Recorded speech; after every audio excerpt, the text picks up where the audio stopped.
अस्सलाम वालेकुम, my name is dietitian Hasibur Rahman और आज का हमारा जो टॉपिक है वो है डाइट फॉर हाइपरटेंशन कि हमें हाई ब्लड प्रेशर या हाइपरटेंशन की कंडीशन के अंदर क्या करना चाहिए, कौन सी ग़िज़ा का इस्तेमाल करना चाहिए और किन चीज़ों से परहेज़ करनी चाहिए।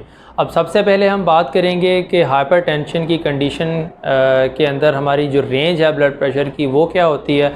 जो हमारी ब्लड प्रेशर की नॉर्मल रेंज है वो है 120/80। अगर ये रेंज जो है वो 140/90 हो जाए तो इस कंडीशन को हम हाइपरटेंशन कहते हैं कि जब हमारा ब्लड प्रेशर एक नॉर्मल रेंज से एक्सीड कर जाए। तो इस कंडीशन के अंदर अब हमें क्या करना चाहिए, किन चीज़ों से परहेज़ करनी चाहिए और कौन सी ग़िज़ा का इस्तेमाल करना चाहिए, इसके बारे में बात करेंगे। सबसे पहले मैं एक चीज़ कहना चाहूँगा कि मोस्टली लोगों की ये थिंकिंग है कि जो ब्लड प्रेशर है उसको सिर्फ मेडिसिन के थ्रू ही ट्रीट किया जा सकता है या वही एक हल होता है। हालांकि ऐसा बिल्कुल है नहीं। आप अपनी डाइटरी मॉडिफिकेशन के थ्रू, लाइफस्टाइल मॉडिफिकेशन के थ्रू इस चीज़ से छुटकारा हासिल कर सकते हैं। आप अपना ब्लड प्रेशर जो है उसको कंट्रोल कर सकते हैं। तो उसके बारे में आज कुछ टिप्स आपसे शेयर करूंगा। सबसे पहले हम बात करेंगे कि किन चीज़ों से आपको परहेज़ करनी चाहिए। उसमें सबसे नंबर 1 पॉइंट जो है वो आ जाता है कि आपका सॉल्ट इंटेक, जो सोडियम इंटेक है या आपका टेबल सॉल्ट है उसको आपको लिमिट करना है। अब बिल्कुल उसको कट डाउन नहीं कर देना, उसको ख़त्म नहीं कर देना है कि बिल्कुल ही इंटेक हम उसको लेना ही उसको बंद कर दें। आप उसकी एक स्पेसिफ़िक अमाउंट जो कि 1500 mg to 23 mg per day, इतनी अमाउंट में आप एक दिन में ले सकते हैं, ठीक है। लेकिन इससे ज़्यादा अमाउंट में जब आप लेंगे तो डेफ़िनेटली आपको फिर आपका ब्लड प्रेशर जो है वो कंट्रोल रेंज के अंदर नहीं रहेगा। तो इसके लिए आपको अपना सोडियम इंटेक जो है उसको कम करना पड़ेगा, उसको लिमिट करना पड़ेगा। अब सोडियम जो है वो आपके टेबल सॉल्ट के अंदर, जो हमारा घर में नमक इस्तेमाल होता है उसके अंदर पाया जाता है, उसको आपने कम करना है। उसके अलावा रेड मीट के अंदर जो है वो सोडियम जो है हाई अमाउंट में पाया जाता है, तो आपने रेड मीट का इस्तेमाल नहीं करना, जिसको बड़ा गोश्त भी कहा जाता है, उसका इस्तेमाल नहीं करना। उसकी बजाय आप चिकन का इस्तेमाल कर सकते हैं और इस चीज़ को आपने कंट्रोल करना है। इसके अलावा जो सेकंड पॉइंट है वो ये है कि आपने अपना जो है लो फैट डेयरी आपने लेना है। हाई फैट डेयरी जो है वो नहीं लेना, चाहे वो योगर्ट की फॉर्म में है या चीज़ है या वो मिल्क की फॉर्म में है। हाई फैट डेयरी आपने इंटेक उसका नहीं करना, बल्कि उसकी बजाय आपने प्लेन योगर्ट या प्लेन जो है वो मिल्क वो इस्तेमाल करना है। उसका तरीका ये है कि आप उसको बलाई उतार के ले सकते हैं, तो वो हाई फैट डेयरी की फॉर्म नहीं रहेगी उसकी।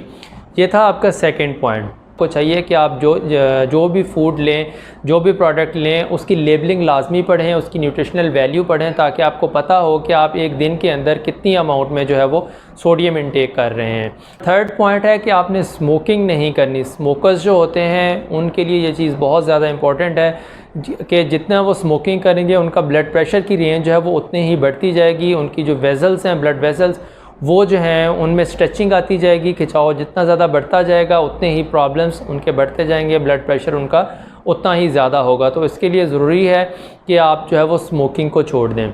और उसमें लास्ट पॉइंट ये है कि आपने ओबेसिटी को कंट्रोल करना है। जो मोटापा है वो डायरेक्टली रिलेट करता है आपके हाई ब्लड प्रेशर के साथ।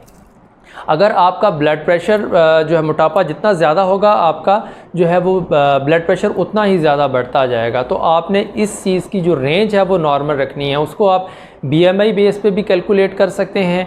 BMI जो है वो अपना नॉर्मल रेंज के अंदर रखें, या उसको आप वेस्ट लाइन के जो है उस रेशो को भी काउंट कर सकते हैं। तो अगर वेस्ट लाइन की बात की जाए तो मेल्स की वेस्ट लाइन जो है वो 40 से ज़्यादा नहीं होनी चाहिए और फीमेल्स की जो वेस्ट लाइन है वो 35 से ज़्यादा नहीं होनी चाहिए। तो ये वेरी भी कर सकता है थोड़ा बहुत, लेकिन ये जो रेंज है या ये जो बेशक वेस्ट लाइन की बात हो या बेशक BMI की बात हो, इससे ज़्यादा नहीं होना चाहिए। तो जिसको ये जो एक स्पेसिफ़िक आप टूल कह सकते हैं जिसके ज़रिए हम मेजर कर सकते हैं कि आप ओबेसिटी के अंडर आते हैं या आपका वेट नॉर्मल रेंज के अंदर आता है।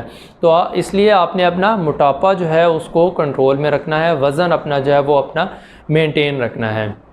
उसके अलावा जो है आपने फ़िज़िकल एक्टिविटी लाजमी करनी है। जो सेडेंटरी लाइफस्टाइल है वो बहुत ज़्यादा इम्पेक्ट करता है आपके ब्लड प्रेशर के बढ़ने के लिए। तो आपने उसको सेडेंटरी लाइफस्टाइल बिल्कुल नहीं गुजारना है कि बिल्कुल ही जैसे सेडेंटरी लाइफस्टाइल होता है कि आप बिल्कुल कोई काम वगैरह ना करना, फ़िज़िकल एक्टिविटी का ना होना।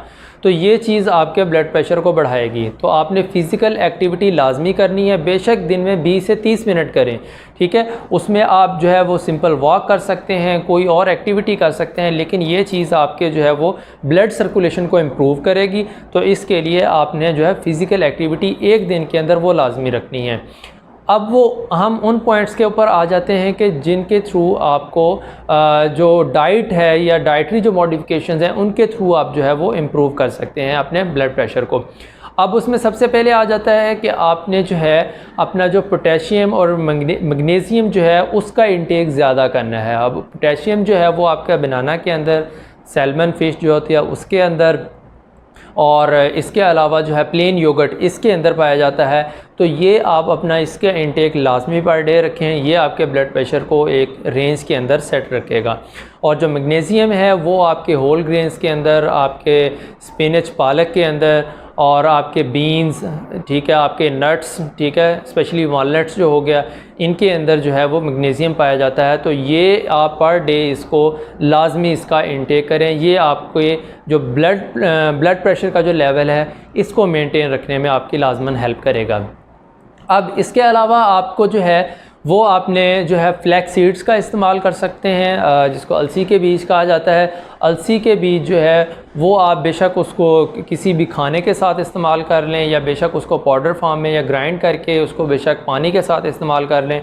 Half teaspoon to 1 teaspoon जो है वो एक दिन के अंदर आप उसकी अमाउंट जो है वो इस्तेमाल कर सकते हैं।